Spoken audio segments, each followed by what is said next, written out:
Bonjour à toutes et à tous. Ce matin, nous voulons parler des 7 piliers pour réussir la collaboration dans un ministère.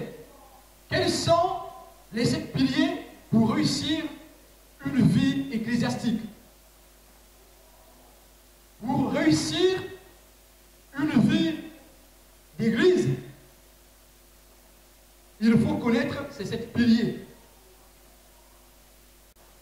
Et ce matin, le Seigneur veut encore nous dire que, bien que nous soyons dans les choses spirituelles, nous devons comprendre les choses qui sont matérielles et physiques. Si tu ne comprends pas les choses qui sont matérielles et physiques, tu ne pourras pas rentrer pleinement dans les choses spirituelles. Et les choses matérielles et physiques vont t'empêcher d'aller loin dans les choses spirituelles. Voilà pourquoi il est important pour nous de connaître aussi des choses qui sont matérielles, mais qui nous aident à avancer spirituellement. Le thème de ce matin, c'est les 7 piliers pour réussir la collaboration dans un ministère. Pour bien évoluer ensemble dans un ministère, il faut définir un cadre. Un cadre de fonctionnement du ministère, un cadre de fonctionnement de l'Église.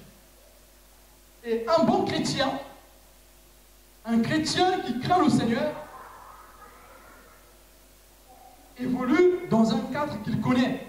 Quand il arrive quelque part, il arrive dans une église, il arrive dans un ministère, il doit chercher à connaître le cadre dans lequel il va grandir spirituellement. Comment peux-tu grandir spirituellement si tu ne connais pas le cadre dans lequel tu vas évoluer? Et le Seigneur ce matin nous dit encore, toutefois, où nous allons nous déplacer, où nous changerons de ville ou de pays, quand nous allons dans une église, la première des choses, c'est de chercher à connaître le cadre spirituel dans lequel on évolue. Est-ce que ce matin, tu connais le cadre spirituel dans lequel tu évolues? On commence par la confession de foi. Dans quel cadre spirituel tu évolues? Ça, c'est très important. Et une fois que tu connais le cadre dans lequel tu évolues, alors la confiance pourra naître de cette relation.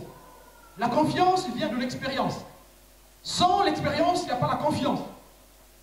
Si tu ne connais pas le cadre dans lequel tu évolues, tu te seras perdu, trompé. Tu vas te tromper dans tes choix. Tu vas manger une nourriture avariée. Tu vas manger une parole, une doctrine qui va t'emmener à la mort au lieu qu'elle t'emmène à la vie éternelle. Ce matin, le Seigneur veut que nous puissions connaître le cadre dans lequel nous évoluons afin que la confiance s'installe et que nous puissions travailler ensemble. Comme le dit la parole de Dieu, la confiance vient par l'épreuve. La confiance a besoin d'être éprouvée. Alléluia. Alors, pour réussir la communion d'église, la communion fraternelle et le service dans une église, nous avons 7 piliers. Le premier pilier, c'est la confidentialité. Le Seigneur demande au peuple de Dieu d'avoir en soi la confidentialité. Le deuxième pilier, c'est la bienveillance. Le troisième pilier, c'est l'écoute. Le quatrième pilier, c'est avoir l'œil neuf. Ce point est très important. Quand tu vas dans un lieu, il faut que tu aies un œil neuf dans tout ce que tu vas rencontrer. Si tu n'as pas un œil neuf dans les choses du Seigneur, si tu n'as pas un œil neuf dans la vie de l'Église, si tu n'as pas un œil neuf dans les enseignements que tu reçois, tu ne pourras pas bénéficier de la grâce de Dieu qui est donnée par sa parole. Celui qui n'a pas un œil neuf ne pourra pas rentrer dans la transformation qu'accorde la parole de Dieu. Il restera dans ses coutumes, dans ce qu'il a appris il y a 20 ans de cela.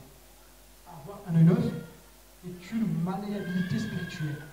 C'est une faculté spirituelle qui nous permet d'être transformés, de changer en bien. Alléluia. Vous avez un autre pilier qui est la coproduction. Après, nous avons la co-responsabilité et enfin la joie. Tu ne pourras pas évoluer dans une église où tu ne prends pas plaisir dans ce que tu fais. Nous qui sommes appelés enfants de Dieu, si nous connaissons le cadre dans lequel on évolue, et si nous marchions dans les 6 premiers piliers, alors nous allons travailler pour notre Dieu là où nous sommes avec joie, avec plaisir. Mais ce matin, nous allons commenter que 2 piliers parce qu'on n'a pas assez de temps. Alors, que nous disent ces 2 piliers? Que disent la confidentialité et la bienveillance? Alors, en quoi réside la confidentialité? Est-ce que quelqu'un peut nous dire en quoi réside la confidentialité dans l'œuvre de Dieu?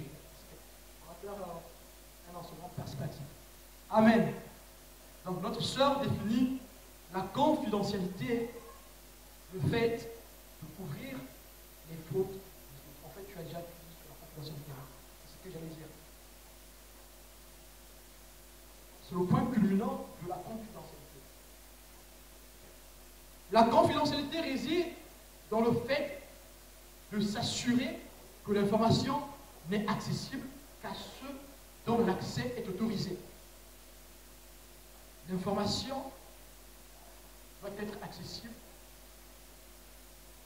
aux personnes dont l'accès est autorisé. Donc, si cette information n'est pas destinée à une personne, cette personne ne doit pas rentrer en contact, ne doit pas connaître cette information.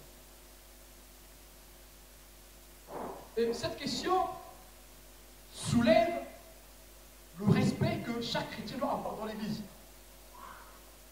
Si tu vas dans une église et que tu respectes cette règle de la confidentialité, alors tu auras du respect pour ton prochain.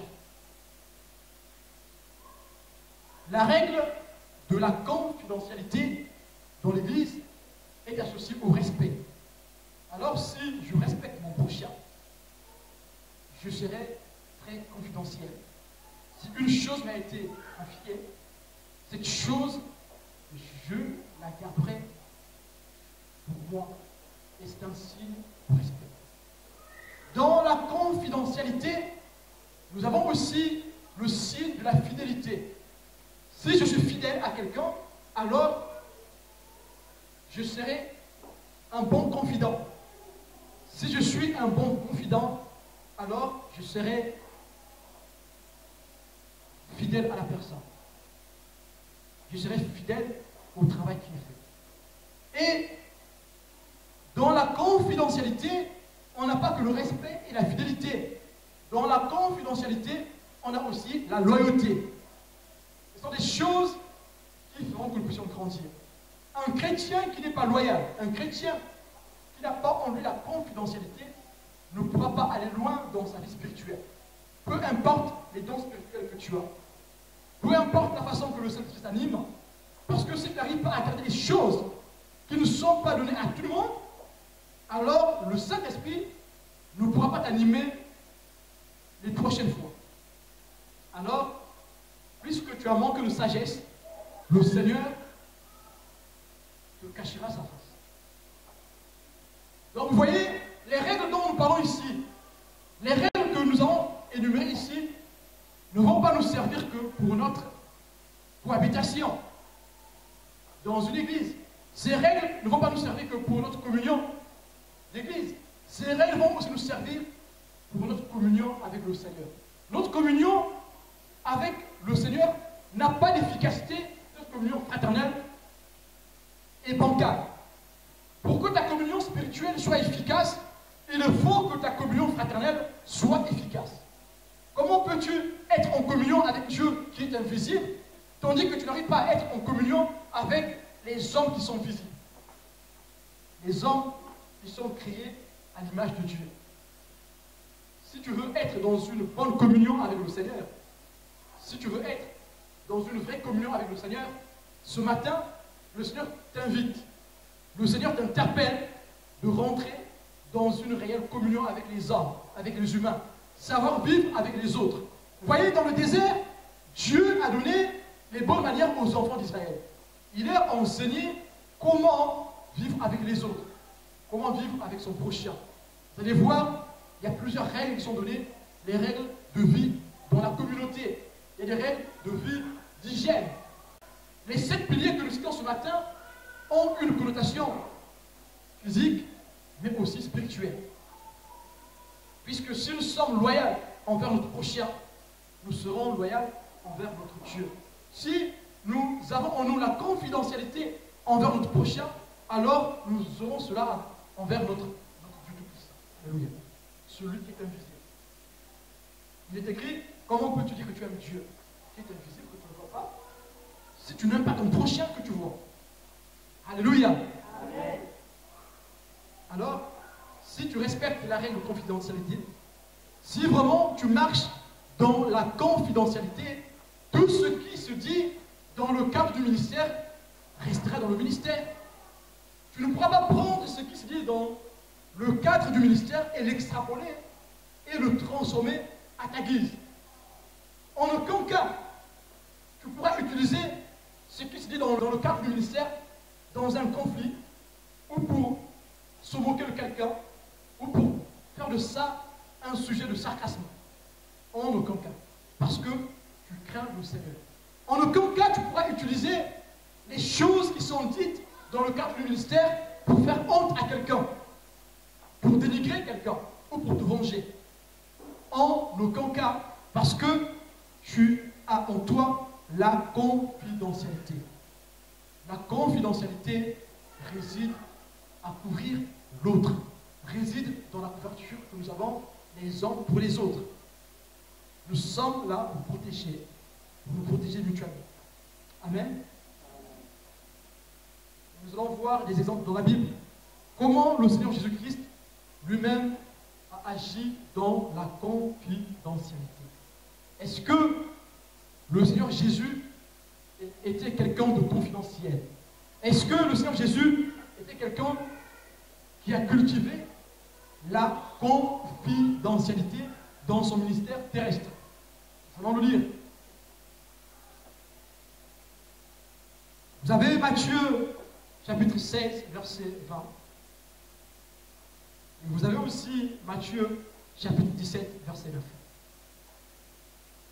Le Seigneur Jésus-Christ, pendant son ministère terrestre, a dit à maintes reprises à ses disciples ou aux personnes qu'il guérissait de ne dire à personne ce qui venait de se passer. Vous voyez, dans ces versets ici, nous avons le premier verset où le Seigneur Jésus-Christ demande aux disciples: que disent les gens de moi? Les disciples ont répondu: certains disent que tu es le prophète, d'autres disent que tu es Élie, qui va revenir. Mais le Seigneur leur reposa la question: mais vous, qui dites-vous que je suis? Et l'apôtre Pierre, animé par le Saint-Esprit, va répondre: tu es le Christ, le Saint de Dieu, le Fils du Dieu vivant. Amen. Alléluia. Alléluia. Gloire soit rendue au Seigneur. L'apôtre Pierre, animé par la puissance du Saint-Esprit, va donner la réponse exacte. Tu es le Christ, le Fils du Dieu vivant.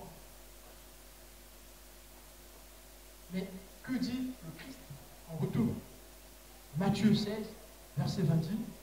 Alors, il recommanda aux disciples de ne dire à personne qu'il était le Christ. Est-ce que là, le Christ est devenu sectaire? Est-ce que le Christ est en train de former une secte? Je n'ai rien entendu. Est-ce que dans ce texte, le Christ est en train de former une secte? Non. Le Christ ne forme pas une secte. Le Christ n'est pas en train de fonder une secte. Il dit juste que ce que vous avez connu par la révélation de l'Esprit est vrai. Mais en cela, ne dites à personne. Nous allons aussi lire Matthieu 17, verset 9. Il dit, comme ils descendaient de la montagne, Jésus leur donna cet ordre: ne parlez à personne de cette vision, jusqu'à ce que le Fils de l'homme soit ressuscité des morts. Alléluia. Amen. Centre chrétien, Christ ressuscité. Alléluia. Amen. 3 CR. Le Christ est ressuscité le 3e jour. 3 CR. Amen. Amen. Mais ici, la Bible nous parle de la transfiguration. Le Christ va vivre une transfiguration. Est-ce que c'est tout le monde qui est prêt à écouter cette nouvelle? Non. Donc nous voyons ici que si le Christ parle d'une confidentialité, ce n'est pas une confidentialité sectaire. Ce n'est pas des rites qu'il apprend aux disciples pour qu'ils gardent pour eux. Donc eux, c'est des initiés. Si tu n'as pas atteint le 36e ou le 33e degré, tu ne peux pas connaître ce que Christ fait dans le secret. Non, ce n'est pas dans ce sens. Ici, le Christ vient de vivre la transfiguration où 2 vieillards apparaissent à sa gauche et à sa droite, Élie et Moïse. Et ces 3 amis intimes de Christ vont voir ces 3 personnes à la montagne pendant que le Christ priait. Ils sont venus consoler le Christ. Et qu'est-ce que ces 3 hommes disent?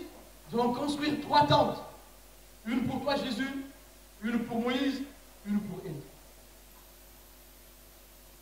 Mais qu'est-ce que le Christ répond?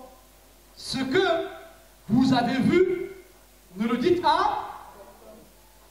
Ce que vous avez vu, ne le dites à. Avant quoi? Avant que le Fils de l'homme ne soit ressuscité du mort. Nous voyons ici que dans le cadre du ministère, il y a des informations qui ne doivent pas être données à tout le monde tant que cette information n'a pas atteint sa maturité. Il y a des choses que nous devons donner que quand elles ont atteint leur maturation. Est-ce que cette nouvelle que tu peux donner, est-ce que cette réprimande que tu peux donner à l'autre atteint sa maturation? Nous avons dit, la confidentialité, c'est protéger l'autre. Ce n'est pas cacher l'autre quelque chose. Non, non, non. La confidentialité, c'est ça. C'est que je dois te protéger. Tu m'as fait du tort, je dois te protéger. Et donc, je vais attendre peut-être que le temps arrive pour que l'information que je donne arrive à maturation, pour que tu l'acceptes. Mais cela ne veut pas dire que quand je te le dirai, tu vas accepter. Non. Même si tu n'acceptes pas tout de suite, la conséquence ne sera pas la même que si je l'avais dit à vif. Tu viens de m'insulter. Je t'ai dit quelque chose de bien simple, mais tu m'as donné une réponse pour me renverser de la chaise. Qu'est-ce que je fais? La confidentialité. Le Seigneur nous appelle ce matin de cultiver tous la confidentialité. Tu dois cultiver la confidentialité. Alors, si j'avais une réprimande à faire, je ne la ferai pas tout de suite. Je te ferai cette réprimande quand j'aurai l'occasion, quand la chose sera mûre. La chose que je vais sortir de moi ne peut être mûre que moi si je suis mûr. Je suis mûr si je suis prêt à délivrer la chose. Mais est-ce que vous croyez que dans la colère, je peux être mûr pour délivrer une chose? Tu viens de m'insulter tout de suite là. Tu crois que je serai mûr pour te donner une réponse tout de suite pour t'enseigner? Non. Dans cet état, le Seigneur veut que je me calme. jusqu'à ce que je sois mûr en moi. C'est aussi la maturité spirituelle. Voilà pourquoi il faut que l'information mûrisse en toi. Si elle n'est pas mûre en toi, ne donne rien. Cet enseignement, vous voyez, ne concerne pas que la vie d'église. La vie d'église est équivalente à la vie de couple, à la vie à la maison. C'est la même chose. Si tu es confidentiel dans la vie de l'église, tu seras aussi confidentiel dans ta vie privée, dans ta vie d'épouse, dans ta vie de mari, dans ta vie de fils, dans ta vie de fille. Nous voyons ici, le Christ dit, vous nous donnerez cette information qu'après ma résurrection. C'est ce que les disciples ont fait. Il y a certaines révélations, quand elles ne sont pas encore arrivées à maturité, si vous les dévoilez, elles peuvent entraîner à des conséquences désastreuses pour la vie de l'Église, pour la vie de couple, pour la vie de famille, pour la relation au travail. Il y a certaines réactions, quand elles n'ont pas encore atteint leur maturité, peuvent entraîner à des séparations, à des divorces. Pourquoi? Parce qu'on n'a pas mûri une réflexion avant d'agir. On a fait des choses à la hâte. Les gens du monde disent qu'il faut tourner la langue 7 fois avant de parler. Il y a certaines révélations, tant qu'elles n'ont pas encore atteint leur maturité, vous ne devez pas les sortir. Ça, c'est important, même pour vous les sœurs. Il y a des choses, parfois, que tu ne peux pas dire à toi-même. Pourtant, là, ce n'est plus l'église, hein, c'est le temps à la maison. Il y a des choses que tu ne peux pas dire à toi-même. Pour nous, les frères, il y a des choses que nous ne devons pas dire. Il y a certaines choses, oui. Mais pourquoi nous le faisons? Pas dans le but de faire des cachotteries, mais c'est dans le but de protéger notre conjoint. Nous sommes appelés à nous protéger mutuellement. La confidentialité. Alors ici, il ne s'agit pas d'une confidentialité sectaire. Il ne s'agit pas ici de ce qui se passe dans les sectes. Parce que dans les sectes, il y a différents niveaux dans les sectes. Le premier niveau, le deuxième niveau, jusqu'au 33e niveau. 33e niveau, là, personne ne sait ce qui se passe là-bas. Il n'y a que celui qui est au 33e qui sait ce qui se passe là-bas. Celui qui est au 31e niveau ne sait pas ce qui se passe au 33e niveau. C'est comme ça dans les sectes. Celui qui est au premier niveau ne sait pas ce qui se passe au deuxième niveau. C'est ton ami, ton meilleur ami. Si toi tu es au premier niveau de la loge et que lui il est au deuxième niveau, tu ne sauras pas ce qui se passe au deuxième niveau. On appelle ça l'imperméabilité sectaire. Les sectes cultivent une certaine imperméabilité, une certaine opacité entre les niveaux.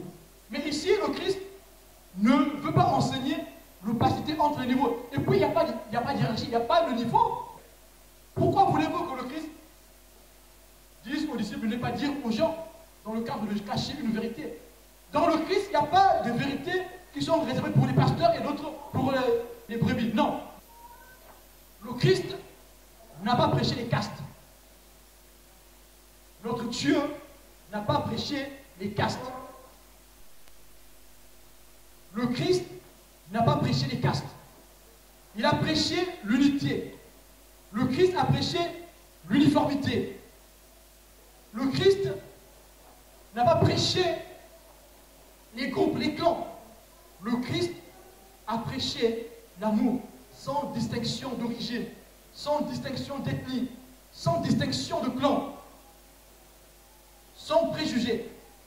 Lui, ce Christ qui s'est donné à la croix, il n'a pas eu de préjugés envers les pharisiens, ni envers les scribes, ni envers les publicains. Il a mangé avec les pharisiens, il a mangé avec les scribes, tout en cultivant la confidentialité.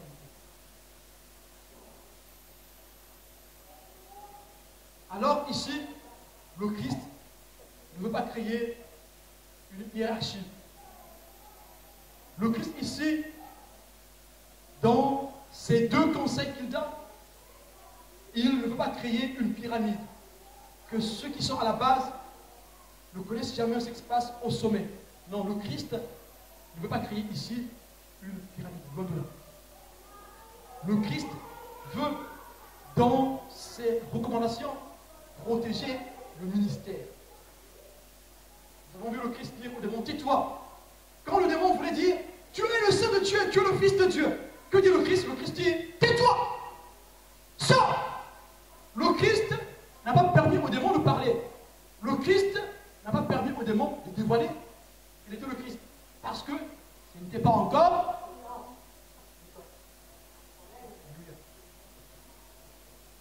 Tant que ce n'est pas le temps, ne dis rien. Dis une chose si c'est le temps.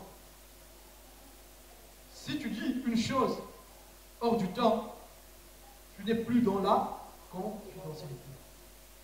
Même si tu as vu ton frère pécher,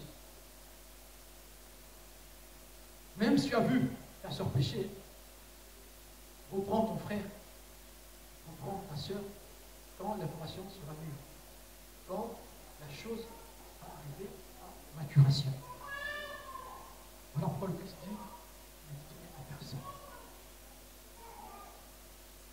Pourquoi? Parce que la moisson n'est pas encore mûre pour lui. Il n'est pas encore parti. Il faut qu'il parte. Et là, tu pourras donner la nouvelle. Et nous voyons ici que le principe d'imperméabilité dans un groupe n'est pas biblique. Parce que le Christ même condamne cela. Le Christ condamne l'imperméabilité entre les frères et les sœurs dans une église, dans une communauté. Il n'y a pas d'imperméabilité entre les enfants de Dieu. Voilà pourquoi le Christ lui-même dit aux disciples, ce que je vous dis dans les ténèbres, dites-le en plein jour. Et ce qui vous est dit à l'oreille, prêchez-le sur les toits. Ce principe est un principe biblique. Le principe d'imperméabilité est anti-biblique. Et ce texte ici vient condamner le principe d'imperméabilité dans un milieu. Ce principe ici détruit l'idéologie des castes. Ce que je vous dis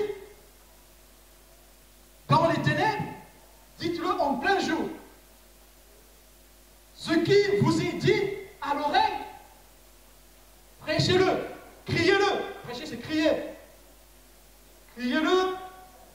Comment? Où est-ce qu'il faut les crier? Dites-moi, est-ce que sous les toits il y a un secret?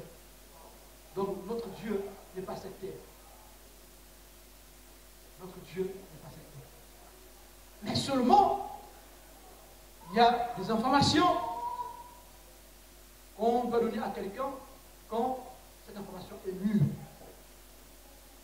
Ou quand cette personne est mûre. Cette règle ici est différente de la règle des sectes. D'imperméabilité de niveau. Vous avez cela dans Matthieu 10, verset 27. Et quand notre sœur venait de répondre, la confidentialité dont le Seigneur fait mention ici, dans les versets que nous avons lus, réside dans la protection de notre prochain. Le Christ veut préserver ceux qui vont croire en lui. La confidentialité dont le Seigneur fait mention dans Matthieu 16 et Matthieu 17 réside dans la protection du ministère. Les enfants de Dieu sont appelés à protéger le ministère. Le ministère, c'est le ministère de Dieu. Dieu choisit juste quelqu'un qu'il met devant comme il a choisi Moïse. Est-ce que c'est l'œuvre de Moïse? Ce n'est pas l'œuvre de Moïse. Puis c'est passé pour la délivrance du peuple d'Israël. Est-ce que c'était l'œuvre de Moïse? Non, c'était l'œuvre de Dieu. Le ministère, ce n'est pas un ministère d'une personne. Ce n'est pas un ministère humain. Si c'est un ministère humain, alors on va chercher à le détruire. Mais puisque c'est un ministère qui est divin, le ministère du Seigneur, ce ministère, c'est le ministère du Seigneur. Puisque c'est le ministère du Seigneur, alors la confidentialité que nous allons avoir dans l'Église sera pour protéger l'œuvre de Dieu, l'avancement du royaume des cieux. Quand Dieu établit un ministère, c'est pour l'avancement du royaume des cieux. Ce n'est pas pour l'avancement d'un être humain. Quand Dieu établit un ministère, c'est pour l'avancement de l'œuvre de Dieu, du royaume de Dieu, du royaume des cieux. Le pasteur principal, il mourra un jour. Le pasteur second, le pasteur adjoint mourra un jour. Le pasteur adjoint mourra un jour. Le pasteur adjoint, vous faites un arbre, on appelle ça un arbre, vous faites un arbre, vous allez voir que jusqu'à la fin, ils vont tous mourir. Prenez l'exemple du ministère de Moïse. Moïse est mort. Aaron est mort. Myriam est mort.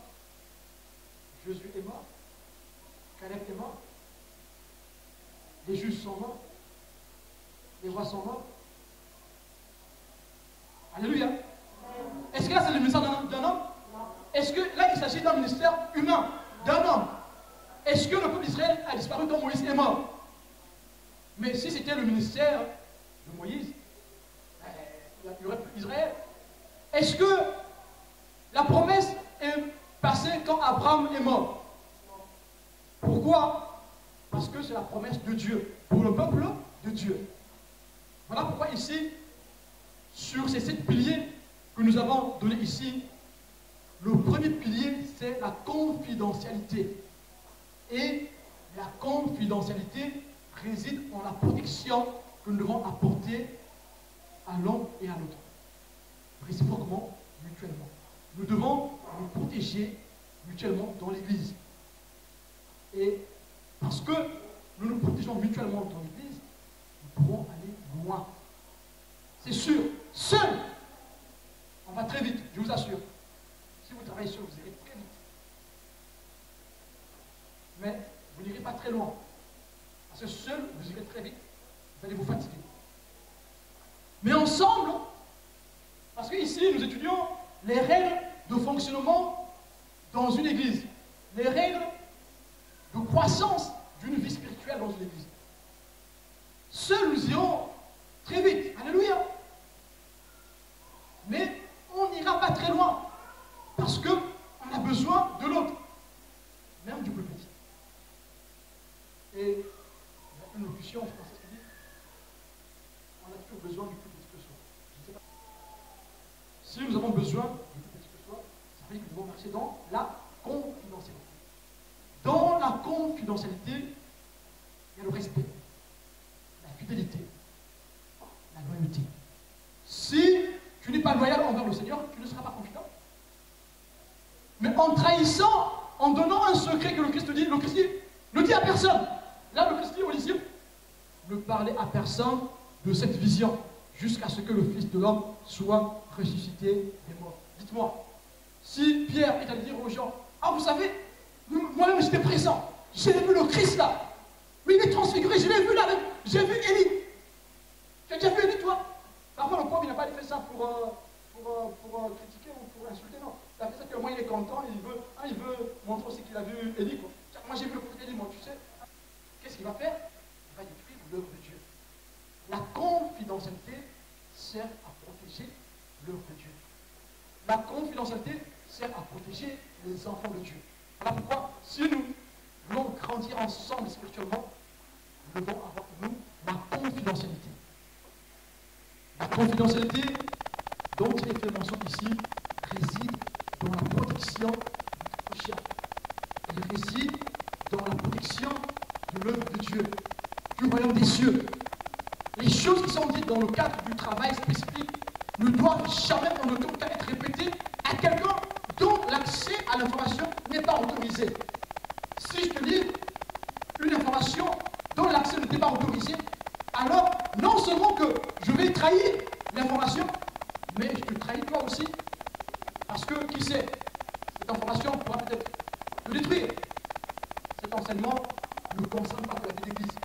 Cet enseignement concerne aussi la vie de couple. Vous croyez que dans ce que le Christ dit ici, il parle d'une cacheterie? Le Christ est cachetier? Non, il n'est pas cachetier, il est sage. Il sait quand est-ce qu'il faut donner une information. Je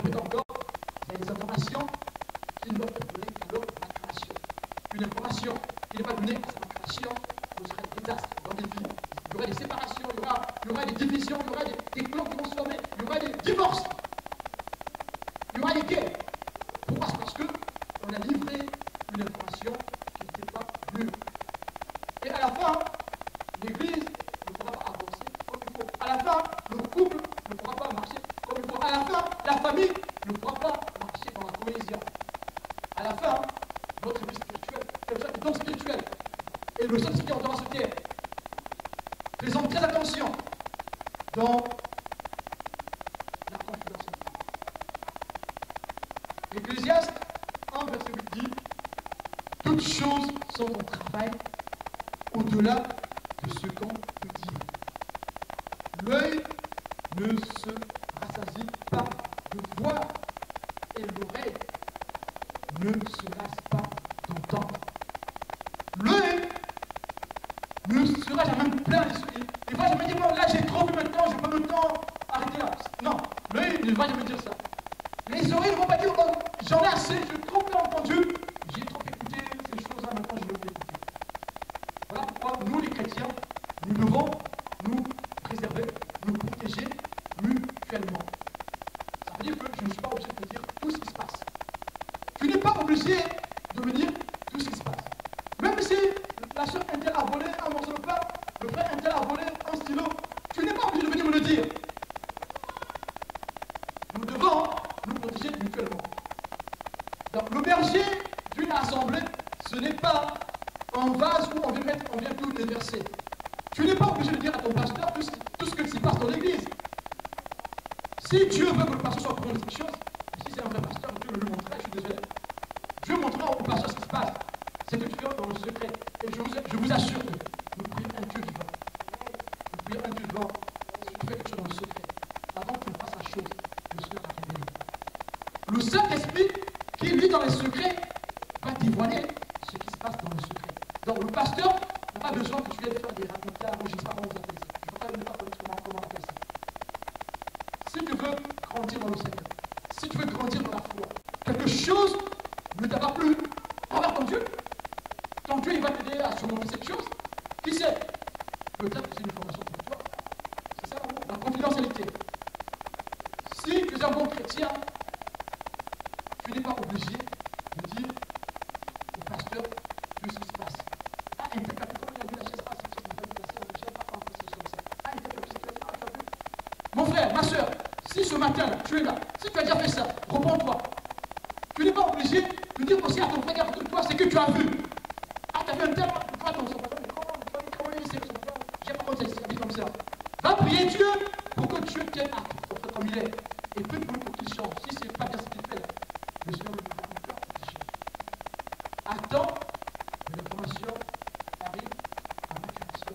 Mais si je lis une information tant qu'elle n'est pas arrivée à maturation, non seulement que je vais te détruire toi, mais je vais aussi me détruire parce que j'ai une autorité à sauvegarder. Loin de Dieu, le serviteur de Dieu a une autorité à préserver. Dès que l'autorité du pasteur est bafouée, la parole qu'il prêchera n'aura plus d'efficacité. Voilà pourquoi nous avons dit au départ que la confidentialité a un rapport très étroit avec le respect. Puisque le pasteur n'a pas été confident, puisque le pasteur n'a pas exercé la confidentialité, alors quand il dirait une parole, il dit, oh mais c'est quoi lui, je lui dis ceci et puis il est venu prêcher dessus. Le jour où vous allez entendre qu'il vient prêcher sur la chose, tu vas tranquille, je vais me voir à la fin du mois, pasteur là, mon frère, là, vraiment s'empêche. Les confidences qu'on fait aux hommes de Dieu, ou une confidence qu'on peut faire à ton frère ou à ta soeur, c'est pas pour donner à tout le monde, c'est pas pour faire une prédication dessus. Non. Si tu me fais quelque chose, et que je prends ça, je viens prêcher sur ça ici là, oh, alléluia, revenez-vous! Ah, le roi de Dieu n'appartient pas à ceux qui sont comme ceci. En faisant mention de ce que tu vas faire, viens me voir à la fin, dis-moi, mon frère, ce que tu as dit là, c'est ce que je t'ai fait, tu as repris ce que tu as dit. Non, non. Le jour où je fais ça, viens me voir. Ne cache pas ça. Parce que là, on péché. Si je commence à trembler les prédications, c'est aussi la confidentialité. Je ne peux pas me mettre devant ici, utiliser ce que tu m'as fait pour prêcher. Je serai faux. Maintenant, si un jour, je prêche la parole de Dieu et que tu te sens visé, ce n'est pas de ma faute. Je suis ce que Dieu veut. Alléluia. Alléluia. Voilà. Jusqu'aujourd'hui, je suis ce que dit le Saint-Esprit. Donc, il se peut que ce Dieu tout-puissant s'est révélé à moi et la nuit, il me donne un terme, je peux suivre de ce terme. Même si tu es là, je ne vais pas me taire. Même si à la base je sais que tu as fait cette chose, je ne dirai pas. Je le dis parce que j'ai reçu l'autorité du Seigneur pour dire la chose. L'information est arrivée à maturation. Là, je peux la dire. Mais si génération n'est pas arrivée à maturation, et que moi je viens exploser ici là, donner des messages parce que quelqu'un a fait quelque chose, je suis un faux. Je suis un faux.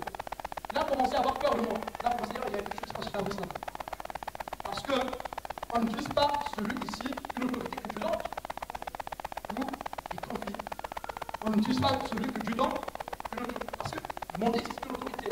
Ça, on veut tous le savoir. Voilà pourquoi Paul demande aux femmes de la prêcher. C'est à cause de ça.